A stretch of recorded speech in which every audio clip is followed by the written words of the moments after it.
하나님 말씀 이사야서 6장 6절에서 13절 말씀입니다.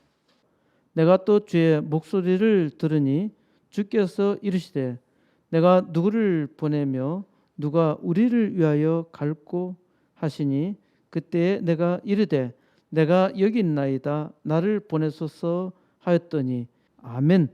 사람은 세상에 살아야 할 이유가 있습니다. 이는 사람이 사람으로 살도록 부름을 받았기 때문입니다. 사람뿐만 아니라 천하 만물은 각각 그 존재의 이유가 있습니다. 태양이 없다면은 세상에 아무것도 존재할 수가 없겠지요. 태양이 있다 하여도 공기가 없다면은 누가 살 수 있을까요? 공기가 있어도 이름 모를 풀이나 나무가 없다면은 어떻게 살 수 있나요? 과학자들은 모기와 파리와 바퀴벌레를 몰살시키려고 별 수단 방법을 동원하여 연구했지만은 아직도 이들은 살아남았고 이것들이 다 사라지면은 아주 살기 좋은 세상이 될 수 있으리라 생각하지요. 이건 어리석은 사람들의 생각입니다. 만물은 각기 자기의 존재 이유가 있는 것입니다. 이 거대한 우주의 조화는 하나님의 치밀한 작품입니다. 하나님께서 만물 중 특히 여러분을 선택하셨습니다. 하나님께서 사람을 선택하신 이유는 하나님이 여러분을 선택하셨다는 것을 알라는 것입니다. 바로 이 사실을 알고 고백하는 것이 신앙이죠. 이 고백이 하나님의 영광을 나타내는 것입니다. 하나님은 그 영광을 나타내시도록 사람을 만드셨어요.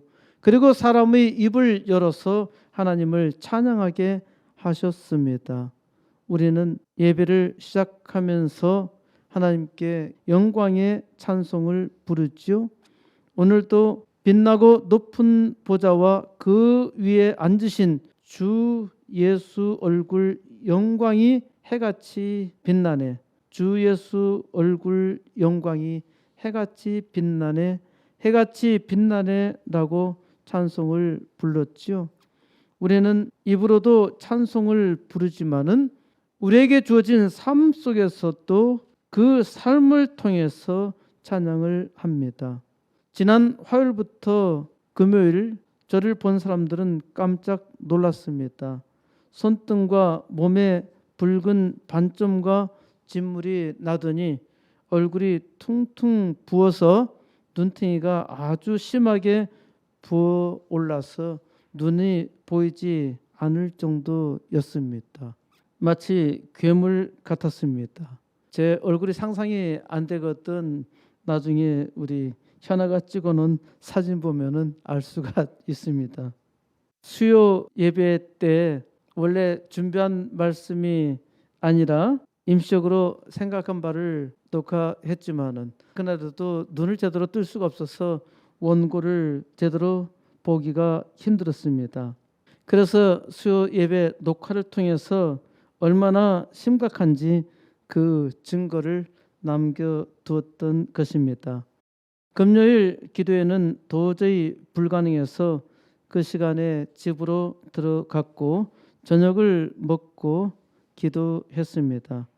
하나님, 주일 예배는 드려야 하지 않겠습니까? 사실 제 몰골이 아주 흉악해도 저는 예배를 드리기는 할 것인데 하나님 얼굴 좀 고쳐주세요. 제가 금요일 오후에 병원에 연락을 해서 건선에 도움이 되리라는 비타민 A와 D를 처방해 달라고 했는데 우리 학생이 전혀 다른 것을 가져왔더라고요. 약국에서도 저한테 전화했는데 그 약 안에는 비타민 D가 있다는 겁니다. 그래서 분명히 의사는 없다 그랬는데 있다는 거예요. 보험 처방이 안 되고 비급여이기 때문에 그거는 안 끊어서 약국에서 바로 구하라 해서 구하러 보냈는데 비타민 D가 있다는 겁니다. 그래서 그러면 그냥 와라. 그래서 보았더니 비타민 D가 아니고 비타민 E였습니다. 그것을 얼굴에 발랐더니 더 심해지는 거예요. 그래서 포기했습니다. 저녁에 쉬면서 혹시나 집에 약이 있을까 이것저것 뒤져보니까 비타민 A도 있고 비타민 D도 있고 또 제가 원하는 마그네슘도 있고 또 피부에 좋은 비타민 B까지 다 있더라고요. 그래서 네 알을 먹고 기도하고 잤습니다. 아침에 눈을 떴는데 확 떠지는 겁니다. 놀라서 거울을 봤더니 눈이 제대로 돌아왔어요. 얼굴을 만져보니까 붓기가 많이 가라앉았습니다. 아침을 먹고 또 네 알을 골라 먹고 학교에 올라갔습니다. 얼굴이 상당히 돌아왔어요. 그런데 제 피부는 잘 돌아오지 않았습니다. 그래서 피부에 바를 미스트를 이것저것 조합해서 시험했습니다. 조제한 미스트 대부분 진물이 막 올라와서 실패를 거듭하다가 최적의 조합을 만들어냈습니다. 제가 나이가 드니까 노인들은 피부가 아주 얇아집니다. 얇아지면서 얼굴에 문제가 생기니까 너무 얇아져가지고 얼굴에 약간만 민감한 게 있어도 피부가 꼭 얇은 비닐을 만진 것 같은 그런 피부로 바뀌었어요. 피부가 두꺼운 것이 굉장히 얇은 층을 느꼈는데 이 층에 약간만 자극이 돼도 얼굴이 바로 붉어지는 겁니다. 그런데 좀 전에 쓰던 것이 뒤에 쓰면은 또 그것이 또 문제가 생겨요. 오늘 아침에 교회 도착했는데 너무 얼굴이 건조하고 그래서 얼굴에다가 미스트를 살짝 뿌렸는데 미스트가 또 열을 내면서 얼굴이 벌개지기 시작한 겁니다. 그래서 얼굴이 아마 많이 벌개져 있을 거예요. 제가 화장실에 가서 세수를 하고 와서 또 다른 거를 또 발랐는데 이게 바른 다음에 효과가 바로 나타나면 괜찮은데 3분 내지 5분이 지나야 효과가 나타나요. 그러니까 즉각 알 수가 없어요. 그래서 한 3분쯤 지나서 괜찮다 싶어서 얼굴에 다 바르고 나면은 그 다음에 열이 빡 나는 겁니다. 또 부르르 화장실 가서 세수 한번 하고 또 다른 걸 바르고 진정시키려고 애를 썼는데 마지막 실패해서 아마 열이 많이 달아오른 그런 얼굴의 형상을 보이고 있습니다. 제가 이런 증상이 나타날 때 어떤 사람에게 이런 말을 했습니다. 건선 때문에 힘들어하는 사람에게 전에는 내가 만든 미스트가 도움이 된다고 말했었는데 도움이 되지 못했다는 것을 깨달았고 제가 직접 경험함으로써 치료제를 발견할 수도 있으니까 오히려 감사하게 생각한다고 했습니다. 5일 동안 고생은 많이 하긴 했지만은 평생 건선 때문에 고생하는 사람에 비하면은 이건 아무것도 아닙니다. 저는 나이가 들면서 이렇게 희한한 경험을 하고 있습니다만은 이것이 우연히 저에게 일어났다고 생각하지는 않습니다. 사람에게 어떠한 일이 우연히 일어나는 일은 없습니다. 그렇다고 해서 일어나는 모든 일마다 해석할 수는 없는 것이고 또 일마다 생각하게 되면은 시간 낭비가 되고 어떤 일에 아주 집착하게 되면은 병까지 생기니까 너무 집착할 필요는 없습니다. 다만 아주 사소한 실수도 뜻이 있는 것이고 또 사람의 어리석음을 깨닫게 해주는 것이니까 사람의 인격이 성장하게 되는 것이죠.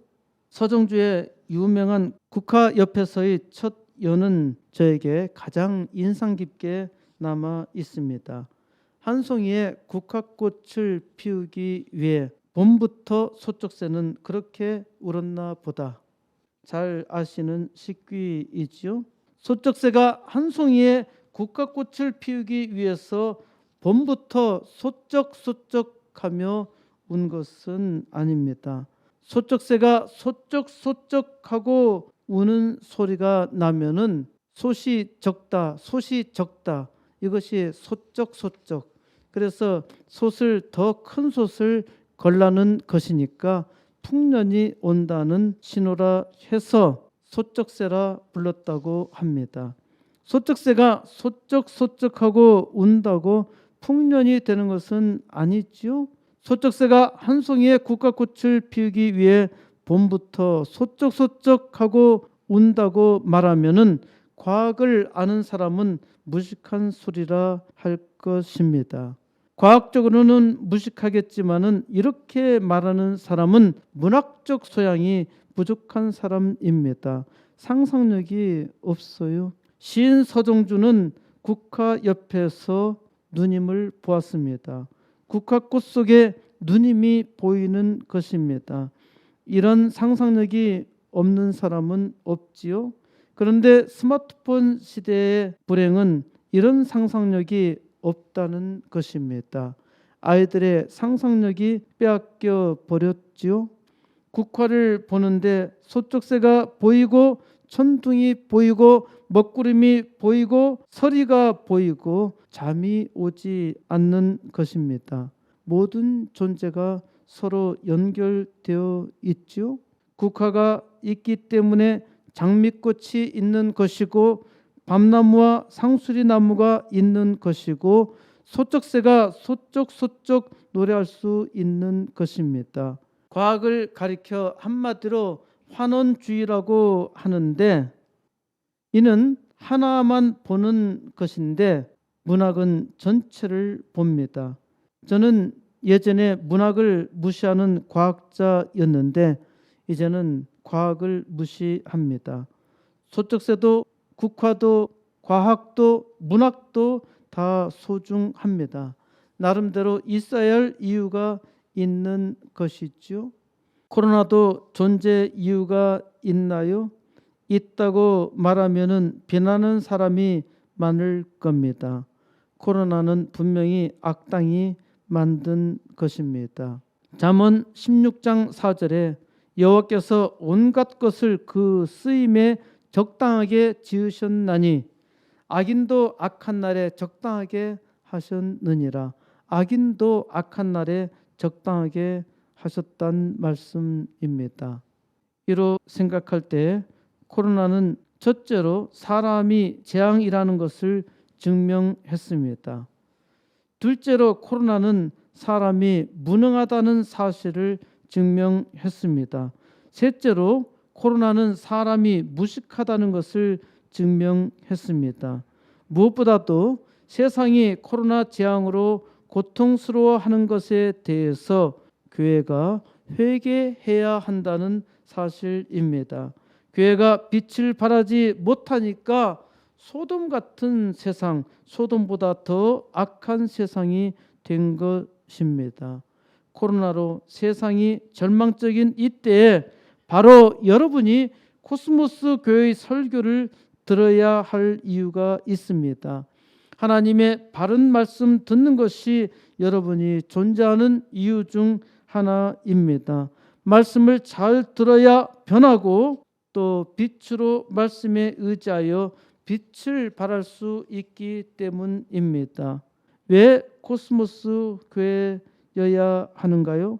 코스모스 교회는 코로나 재앙에 대해 회개해야 하며 망할 세상 부흥의 역사를 사모하고 있기 때문입니다. 교회 부흥은 코스모스 교회와 모든 교회의 존재 이유입니다. 부흥은 이 땅에서 해야 할 교회의 사명이라는 말입니다. 어떤 사람이 목회자로서의 부름받은 소명이 무엇인지 제게 묻더라고요. 저는 조금도 망설임이 없이 목회를 그만둬라고 했는데 그 사람은 크게 웃었습니다. 목회자의 소명이 무엇인지 모르면은 그만두어야 하지요. 요즘 목회자 이중직에 대한 논란이 많습니다. 왜 그런가요? 목회자도 이제는 교회가 잘 안 되니까 먹고 살기 힘들다는 겁니다. 그러니까 다른 직업을 가질 수 있도록 허용해 달라는 것이에요. 목회자의 이중직을 허용하면은 목회는 부업으로 전락하게 될 것이고 교회는 더욱더 어려워질 것입니다. 아주 좀 이상한 이야기를 하겠습니다. 스님에게 이중직을 허용하면은 어떻게 될까요? 상상해 보세요. 모든 불교도들이 다 스님이 되려고 하겠죠. 꽝도 먹고 알도 먹고. 목사로서 하나님 앞에 부르심을 받은 대로 살 자신이 없다면 포기해야 합니다. 세상 삶의 모든 영역에서도 이 원리는 마찬가지로 적용할 수 있습니다. 어떤 일을 해야 할까 말아야 할까, 어떤 일에 대해서 기꺼이 해야 할 일이라 생각하지 못한다면 그 일을 할 필요가 없습니다.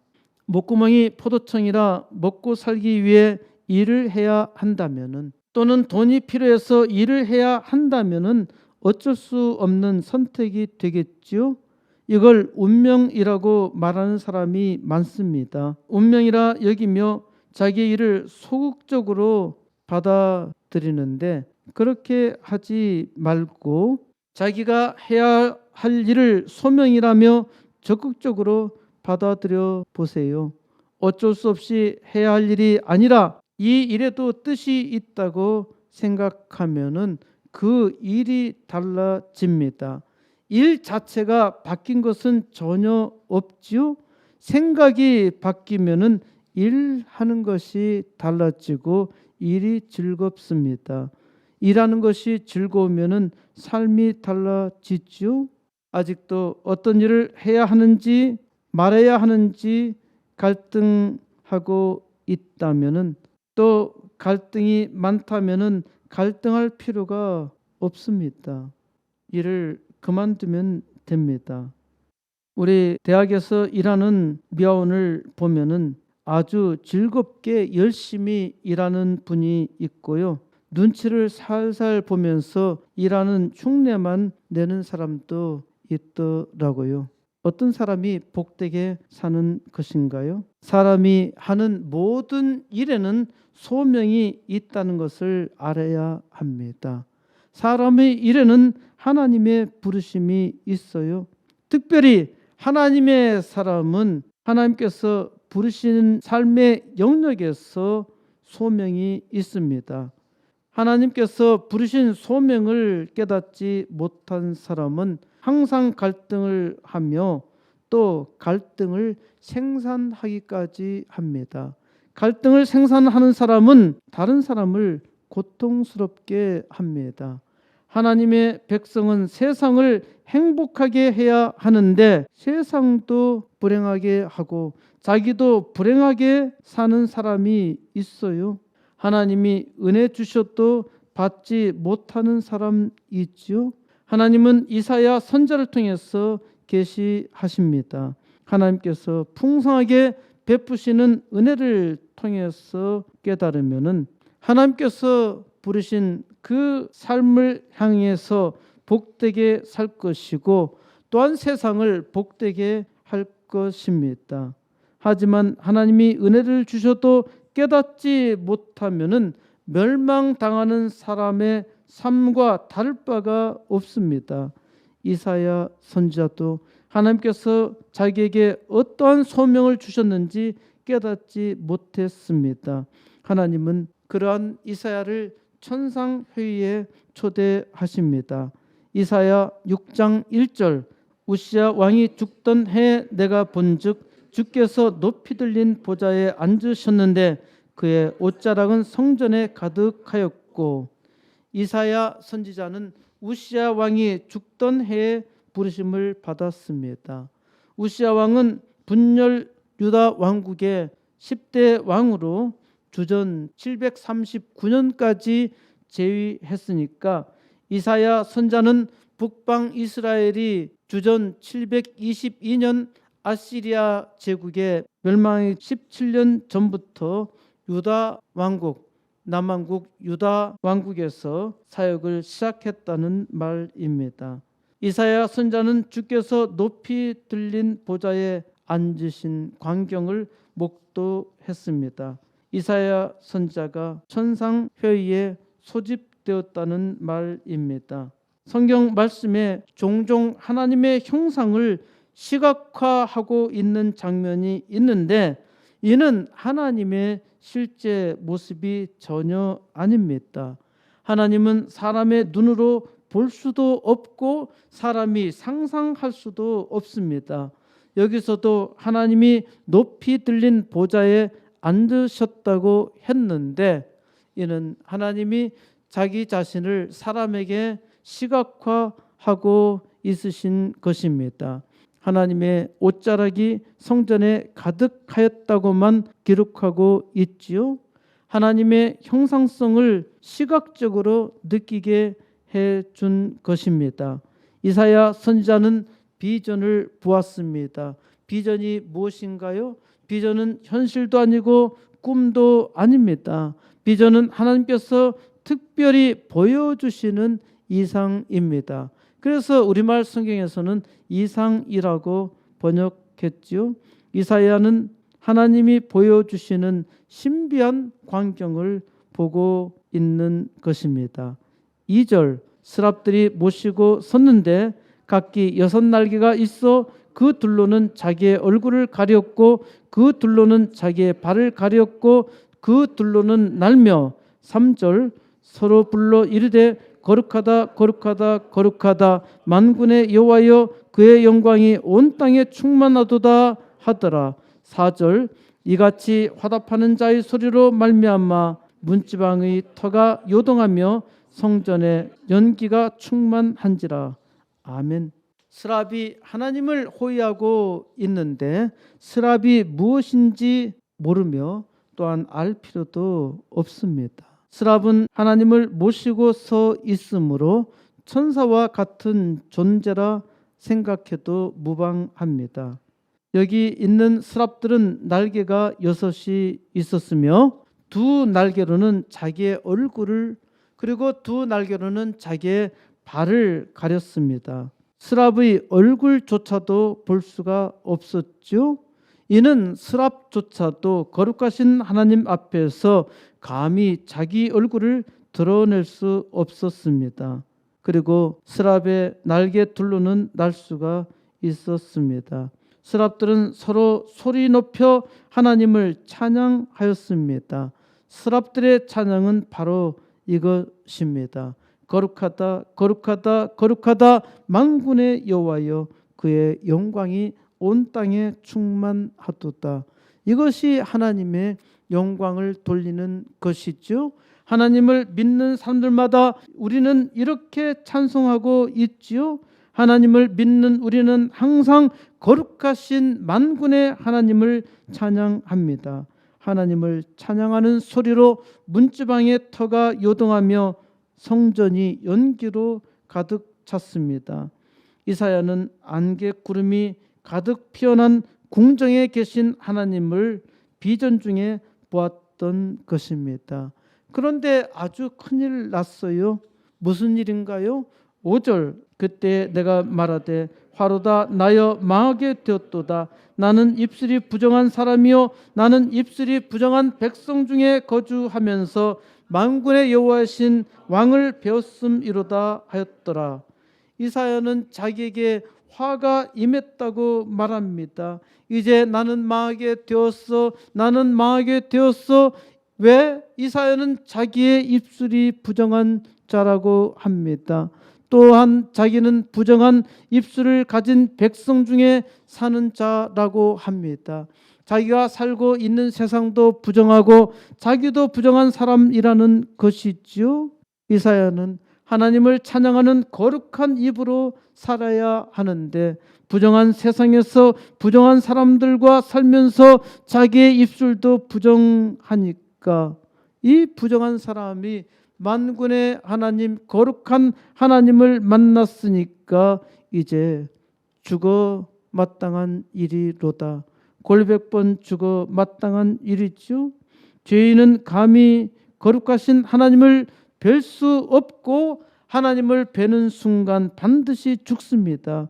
그래서 이사야는 이제 꼼짝없이 죽었구나 말했던 것이죠. 6절 그때 그 수랍 중에 하나가 부젓가락으로 제단에서 집은 바 핀 숯을 손에 가지고 내게로 날아와서 7절 그것을 내 입술에 대며 이르되 보라 이것이 내 입에 닿았으니 내 악이 제하여졌고 내 죄가 사여졌느니라 하더라. 이사야가 이제 망했구나라고 확신하는 순간 한 스랍이 부젓가락으로, 왜 부젓가락으로, 부젓가락이 뭘까요?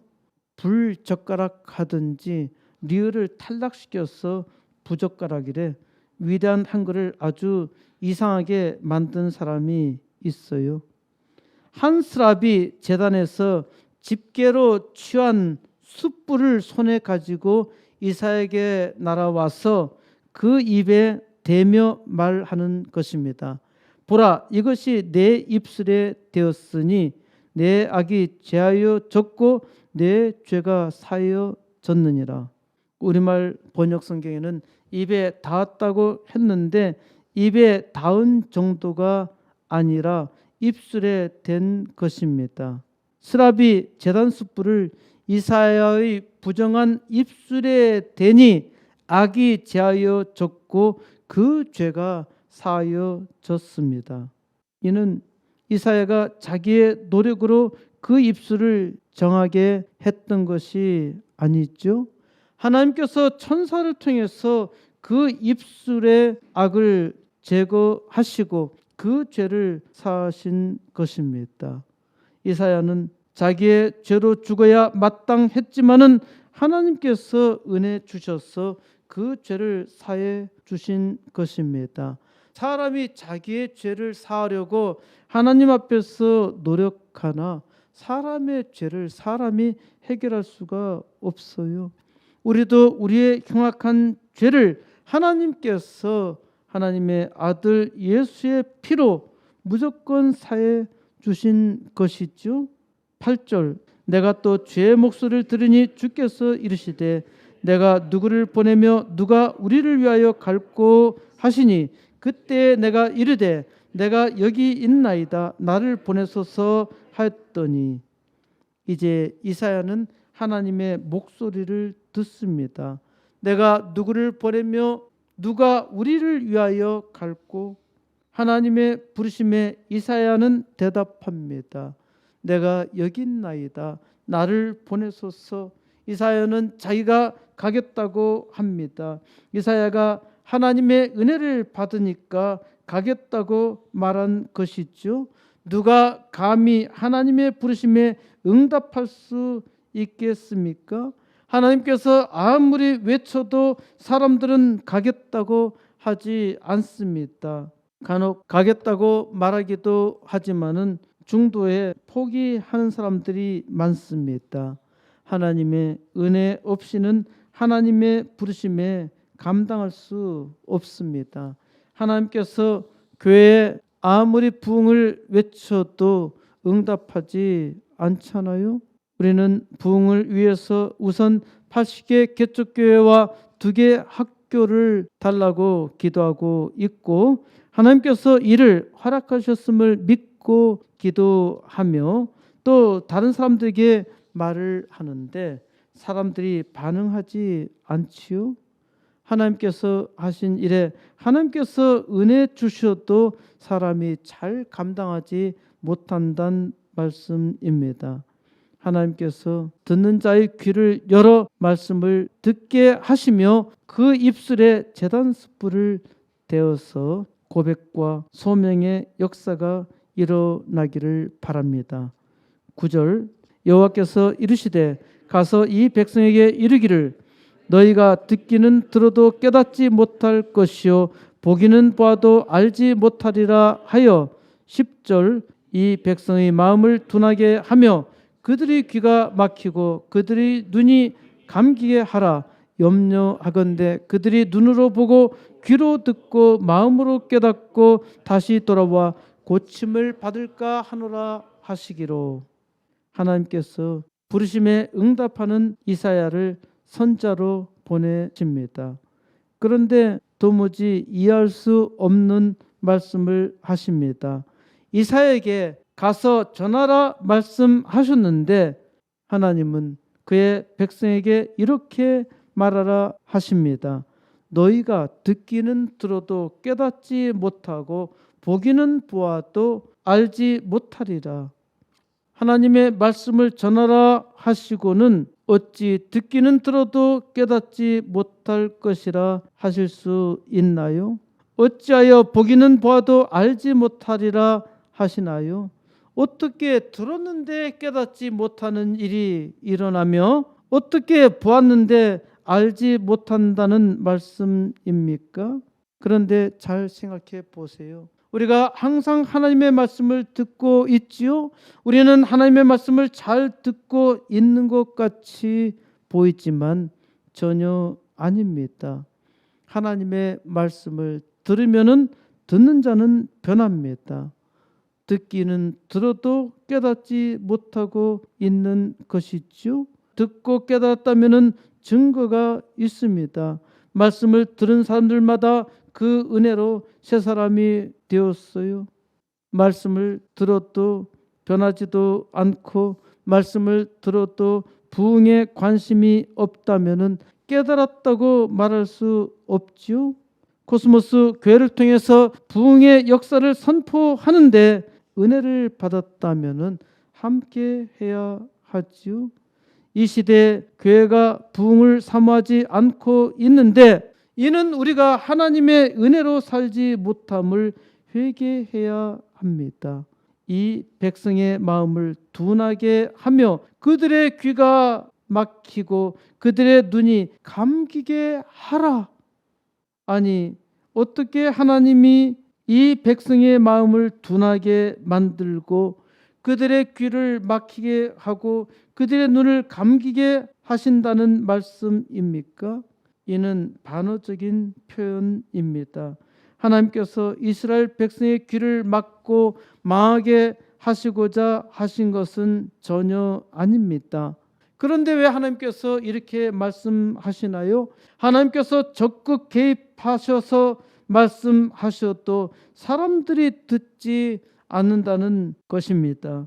염려하건대 그들이 눈으로 보고 귀로 듣고 마음으로 깨닫고 다시 돌아와 고침을 받을까 하노라.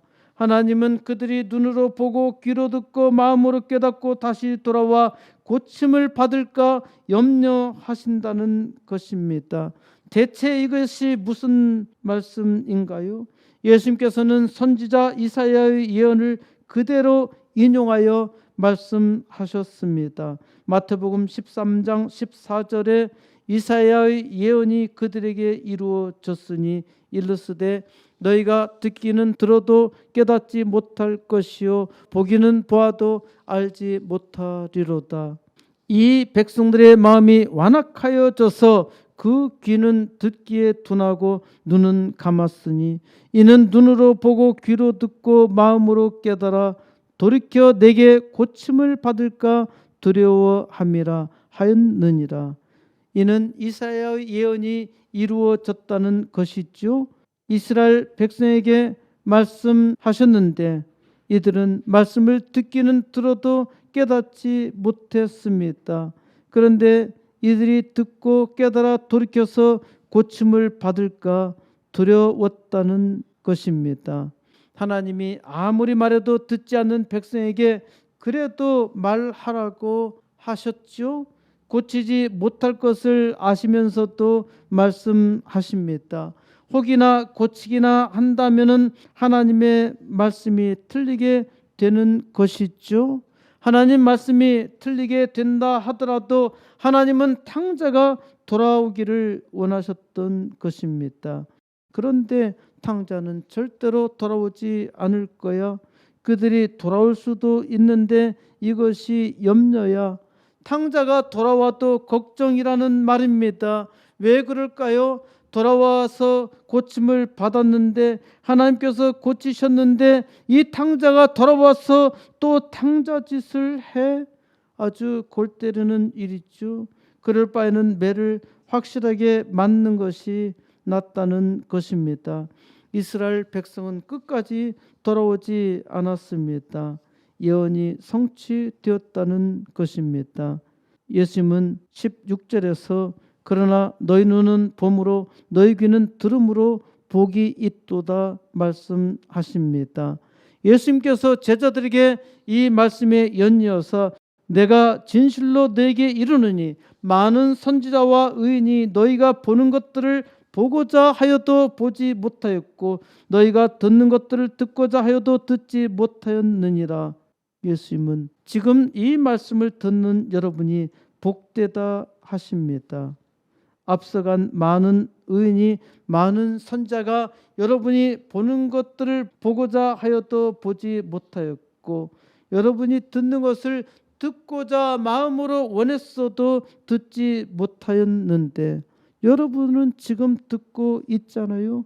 이것이 복이라는 말씀입니다. 11절 내가 이르되 주여 어느 때까지니까 하였더니 주께서 대답하시되 성읍들은 황폐하며 주민이 없으며 가옥들에는 사람이 없고 이 토지는 황폐하게 되며 12절 여호와께서 사람들을 멀리 옮기셔서 이 땅 가운데 황폐한 곳이 많을 때까지니라.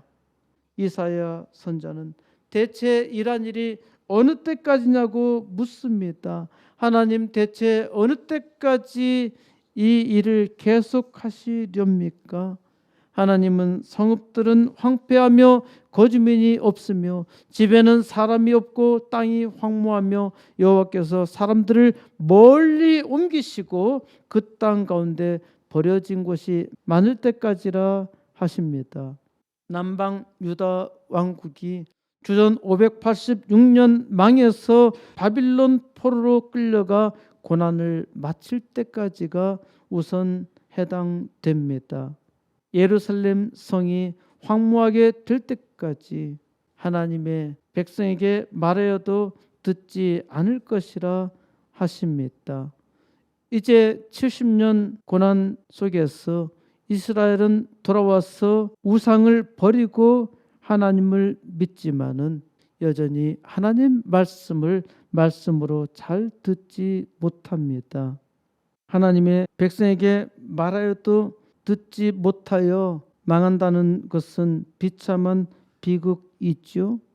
사람이란 본래 다 이와 같이 망합니다.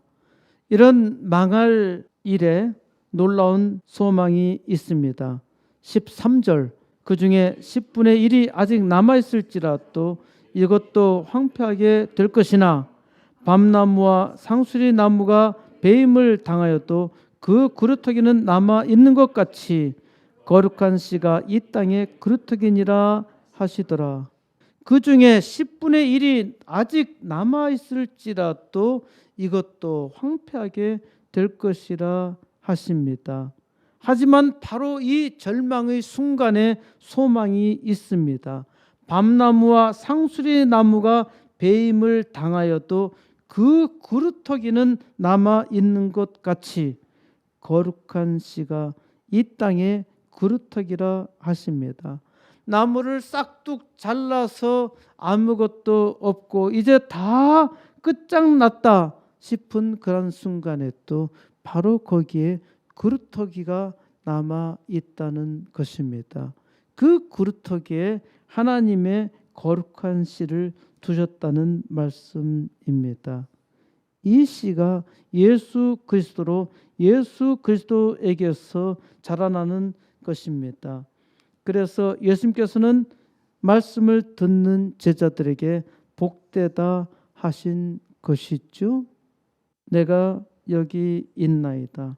하나님께서 이사야 선자에게 은혜 주시고 누가 우리를 위해 가겠느냐고 물으셨을 때 이사야 선자가 내가 여기 있나이다.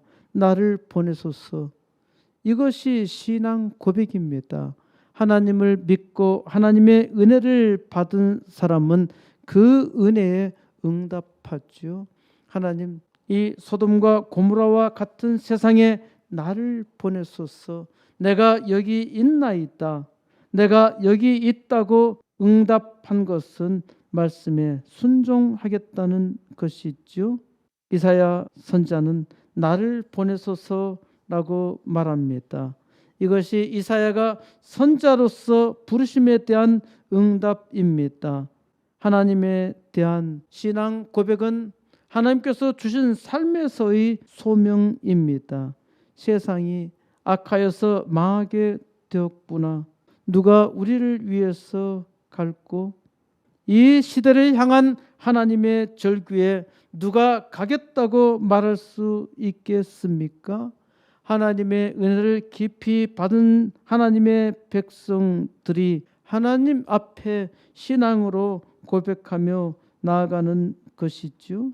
그런데 이 시대에 하나님의 백성들이 잠잠합니다.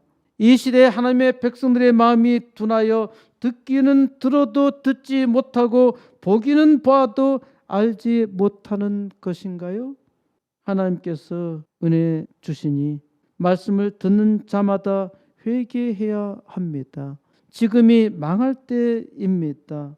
지금 회개하지 않으면 세상은 망하고 말 것입니다. 하나님의 부르심에 하나님의 백성이 응답할 때 부흥이 일어나는 것이고 하나님의 백성이 잠잠할 때 그 백성도 망하고 세상도 망하는 것입니다. 하나님께서 이를 이사야 선지자를 통해서 보여주셨어요. 내가 여기 있나이다. 이제 하나님은 여러분을 부르십니다. 하나님이 이 시대에 여러분을 부르는 음성이 들립니까? 바로 여러분의 삶의 자리가 하나님이 여러분을 부르시는 자리입니다. 이 시대 부흥의 거룩한 시로 여러분의 삶의 자리에서 하나님께서 부르셨음을 믿어야 합니다. 하나님의 백성마다 모두 다 일어나 나를 보내소서라고 합창할 때 이 땅 부흥의 역사가 일어납니다. 하나님께서 이 땅 긍휼히 여기셔서 이제 부흥의 역사 친히 이루시기를 바랍니다. 하나님께서 우리 코스모스 교회 여기 세우시고 이제 부흥을 찬송하게 하셨는데 이제 하나님께서 부르신 하나님의 백성들이 다 함께 소리 높여 부흥을 간구하며 하나님의 역사를 찬양하여 이 땅 부흥의 역사 속히 이루시기를 우리 주 예수 그리스도의 이름으로 간절히 축원드립니다.